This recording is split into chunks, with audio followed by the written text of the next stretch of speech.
eu quero fazer uma reflexão com vocês, rápida.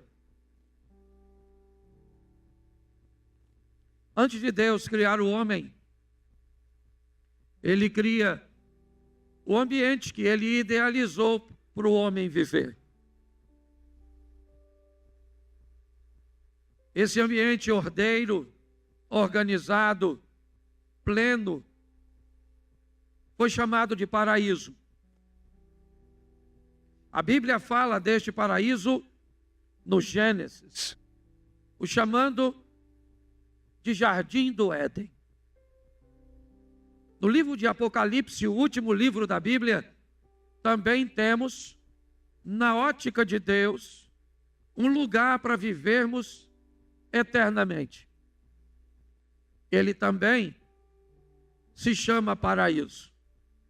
O paraíso de Deus, a Nova Jerusalém, um lugar que também não haverá morte, como não houve no Éden. Um lugar onde não haverá dor, um lugar ordeiro, organizado. Ou seja, na ótica do Criador, o homem foi criado para viver num paraíso. O que Deus planejou para você e para mim foi um paraíso. Mas o ato de um homem jogou isso por terra. Por causa de Adão, o homem perde o acesso ao paraíso do Gênesis. E para entrar no paraíso final, ele teria que morrer. Ou seja, nós temos um problema sério. Não podemos entrar no paraíso que é guardado por um anjo, e não queremos entrar no paraíso de Deus, porque para entrarmos lá, temos que perder o privilégio de viver neste mundo, e viver é um privilégio.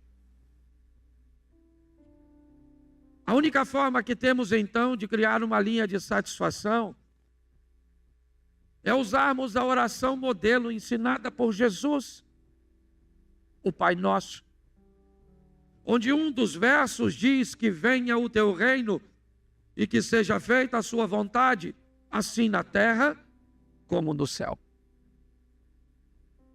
Agora nós não queremos entrar na Nova Jerusalém ou no paraíso final, porque ninguém quer morrer. Não podemos entrar no paraíso inicial. E o que vamos fazer então? Segundo a oração do Pai Nosso, puxar o céu para a terra. Que venha o teu reino, venha o teu reino. Esse é um texto que eu uso na abertura dos meus eventos, onde a minha proposta é mostrar que na lápide de um ser humano só existem duas datas. Aqui ele nasceu e aqui ele morreu.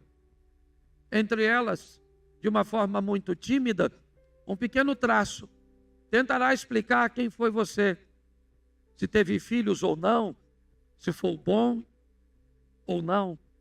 Todo o seu legado é resumido naquele pequeno traço, exposto em toda a sepultura, basicamente em todos os lugares do mundo onde há sepultamento.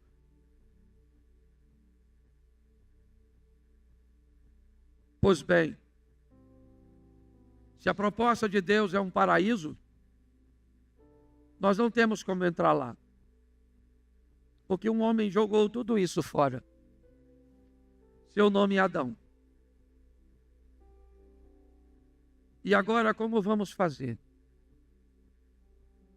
Quem vai poder nos redimir? Um sacerdote. Alguém comissionado por Deus para oferecer um sacrifício para o perdão do pecado ou a remissão do pecado. Para que isso aconteça, o sangue vai ter que ser derramado. Então o sacerdote mata um animal e o sangue deste animal cobre o pecado dos homens. Mas o sacerdote precisaria primeiro oferecer um sacrifício por si mesmo, para que então tivesse habilitado a oferecer pelo povo. Mas com o tempo, os sacerdotes se corromperam. E agora não há mais condições de ninguém entrar neste paraíso. A porta foi fechada. Então alguém precisa tomar uma decisão. E esse alguém é Deus, que vai entregar seu filho para morrer. Ele vai ser o sacerdote, ele vai ser o sacrifício, ele vai cumprir tudo. E como a Bíblia diz, se o pecado entra por um homem, tem que sair por um homem. Se o pecado entra por um homem nascido de mulher, ele precisa sair de um homem nascido de mulher. Para nós não há muita importância. Provavelmente Jesus não nasceu em dezembro.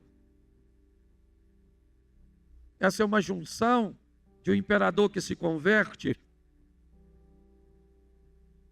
E por causa disso, para harmonizar as coisas num ambiente que tinha mais a ver com política do que com fé, a data estabelecida foi essa. E nós comemoramos a data do nascimento do nosso Salvador. E as crianças brincaram hoje nos contando histórias, falando a respeito de nossa cultura. E eu não sei se você observou, mas no final elas brincaram como seria se ele tivesse nascido na Índia, como seria se ele tivesse nascido no Canadá, como seria se tivesse nascido na Lua. Me parece que a ideia é mostrar que ele nasceu para morrer por todos. Seja você alguém de uma aldeia indígena, seja você um célebre astronauta numa nave no espaço.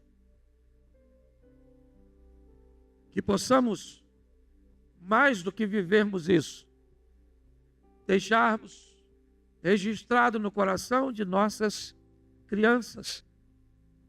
Porque o Evangelho de Cristo nos ensina a honrar os nossos idosos. Nos ensina a respeitar aqueles que construíram com muita dificuldade, com muitas limitações, estradas cujas quais nós caminhamos hoje com facilidade. Um evangelho que nos ensina a respeitar pessoas que têm escolhas diferentes de nós, situações cujas quais nós temos muita dificuldade de entender e de explicar. Coisas que para nós são muito obscuras. Mas o Evangelho me ensina a respeitar alguém que senta nessa cadeira vestido de uma forma diferente de nós, se comportando de forma diferente de nós. Mas esse Cristo, Ele morreu por todos nós, sendo nós ainda pecadores. Hoje temos que conviver com grandes escândalos, envoltos em ambientes religiosos. Homens maus, corruptos, enganadores, verdadeiros lobos vestidos em pele de ovelhas. Vemos todos os dias A igreja sendo manchada por um escândalo, seja ele financeiro, seja ele sexual, escandaloso. E tudo isso me parece ter um propósito: o não reconhecimento da entrega do homem que precisa ser salvo a Cristo, o Salvador. Nós lutamos contra isso todos os dias. Estamos longe de sermos perfeitos. Abrimos as nossas portas com todas as nossas limitações, com a proposta de que alguém encontre o Salvador que um dia encontramos. Eu encontrei com ele há 32 anos atrás. Eu não sei há quanto tempo você encontrou. Mas desde que eu me encontrei, eu tento apresentá-lo a outras pessoas. Em encontros aqui na igreja, em postagens em redes sociais, em programas de televisão, com héteros, homos, pobres, ricos, cultos ou indoutos. Um dia, a morte chegará para todos nós. Por mais que as pessoas te amem, o lugar mais longe que ela irá no dia do sepultamento é a porta do túmulo. Dali, ninguém vai com você, a não ser aquele que venceu a morte. Nós precisamos nos preparar a cada dia para vencermos o mau exemplo das pessoas, para nos agarrarmos à nossa fé e entendermos que a Bíblia é um livro de fé. É interessante você ir ao Egito, visitar o Museu do Cairo, ver a tumba de um faraó egípcio, um dos mais famosos, se não o mais famoso, Tut, ou Tutankhamon. Ver a cama que ele dormia, o sandália que ele calçava, a carruagem que ele usou. Algumas peças de mais de 3.000 anos de um faraó egípcio. Você vai a Israel, não tem um objeto de Jesus. Não tem uma cadeira, não tem uma mesa, não tem uma taça que ele bebeu. Tem de César, mas não tem de Cristo.